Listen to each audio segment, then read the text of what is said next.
Hollyhouse and a very warm welcome back to my channel. I am super excited to be filming this video for you guys today. Before we get into today's video, let me just say thank you. Thank you guys so much for the love you're showing me on my shorts right now. My YouTube shorts are popping off. You guys are loving them and I am so grateful. I love creating them for you guys to watch. I'm super pleased that you're all enjoying them so much. So thank you. Also, we have just hit a massive milestone on my channel. 75,000 subs. Oh my god! I can't believe 75,000 of you guys tune into my videos every week. I think I had a frog in my throat. Let's try that again. Honestly though, I am so super grateful that there are 75,000 of you guys who watch my videos. That's huge, that's amazing. I love you guys, and without further ado, let's get into today's video. For today's video, I took to Reddit to find the best, the funniest, the most hilarious school stories I could find. And let me tell you, you guys did not disappoint. Honestly, reminiscing on school stories is one of the best things to do. I love remembering all the funny that we did at school. Like, everyone has just the best memories of school, right? Well, guys, when I tell you I found thousands of funny and embarrassing stories to share with you, it was really difficult to pick like 10, so yeah, I did my best, all right? I did my best. We're gonna start off strong today. So my mate once threw a tennis ball at least 50 meters and it landed in a lunchtime supervisor's coffee mug and the hot coffee went all over her face and clothes. Can you just for a minute stop and imagine being able to throw a ball 50 meters? I actually don't think I could throw a ball 20 meters, let alone 50. My arms are too short.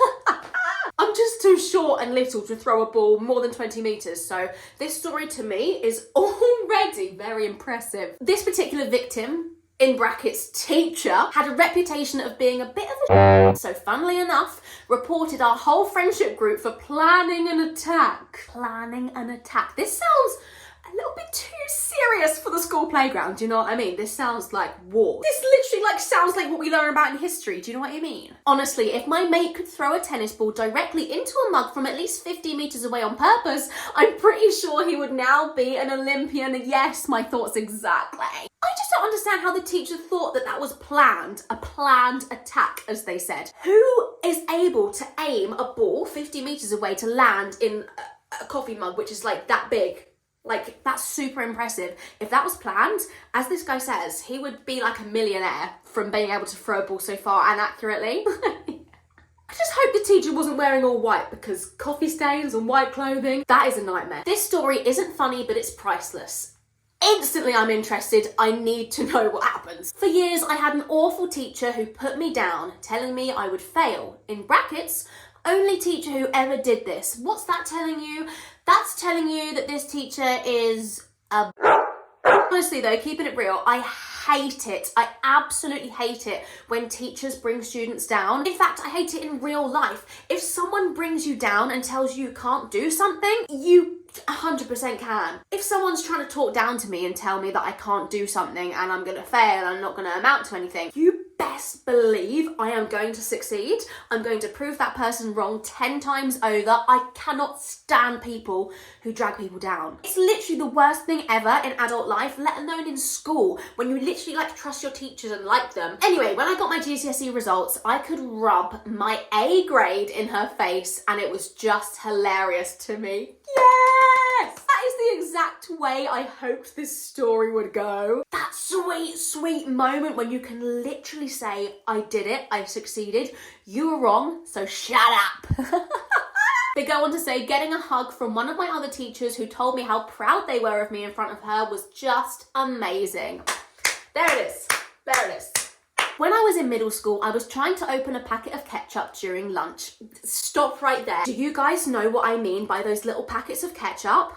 They are the most annoying things to open ever in the whole world. Firstly, they're always so tiny and there is never enough ketchup in them, in my opinion. Secondly, there's always that little tab, that little tiny bit of plastic that says pull here or rip here, open here. You go to do it and it literally just doesn't even work. In that situation, you have to do one of three things. Number one, get a pair of scissors.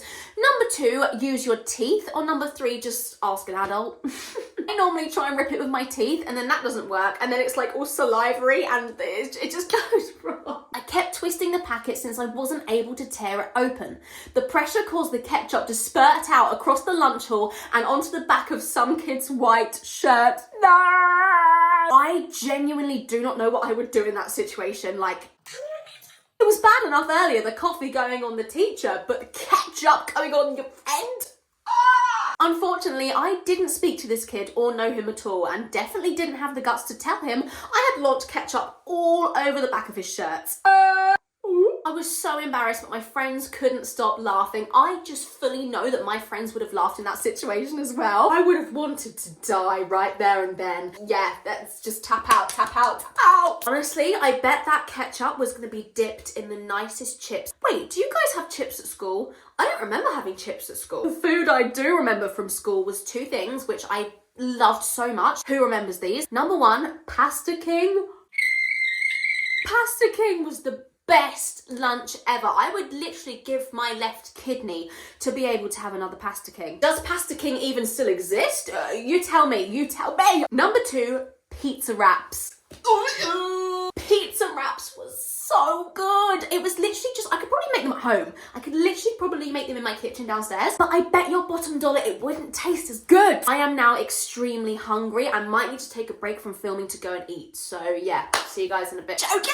The most awkwardly funny moment was when my teacher was bending over the desk to help one student with a problem, and the kid behind her thought it would be a good idea to pretend to grab her butt. As soon as I heard teacher bending over, we all knew what was going to happen, didn't we? We all knew. I feel like everyone can relate to a story like this happening to them at high school.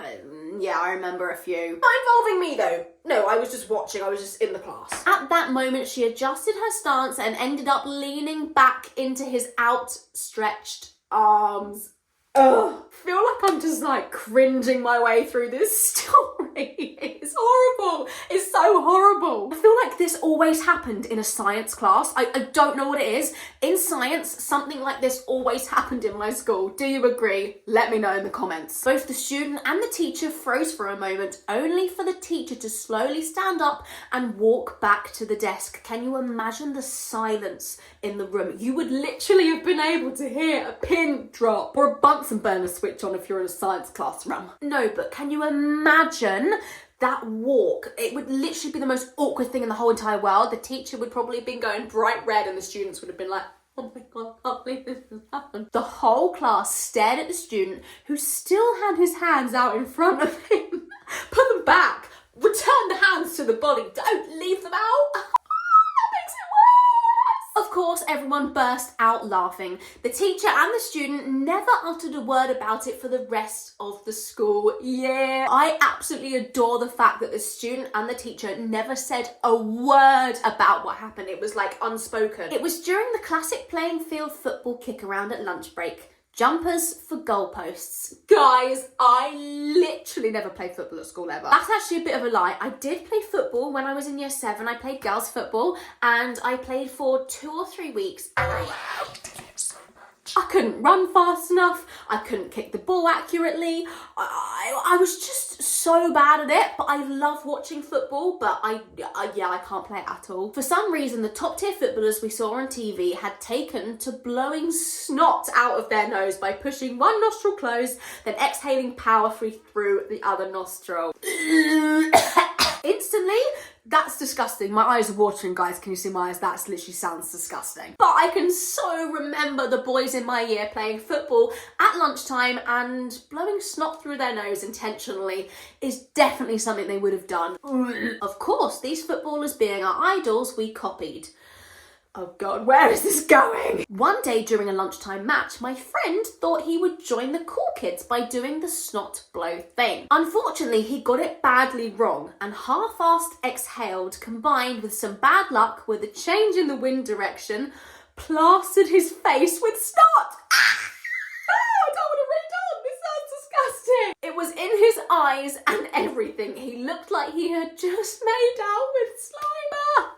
I was already bent double laughing at him, but he took it a stage further. Oh God. In his panic, he realised he had no means to wipe it off. So he dropped to all fours to wipe his face on the grass, except it had just been mowed. Clippings everywhere. I'm I mean, this already sounds like a nightmare, but if I was there, my hay fever would be playing havoc. So he wiped his face on the grass, and when he brought his face back up, not only had he spectacularly failed to remove the snot, oh god, it was still on him, it was now decorated with grass clippings and the icing on the snot cake, a couple of daisies.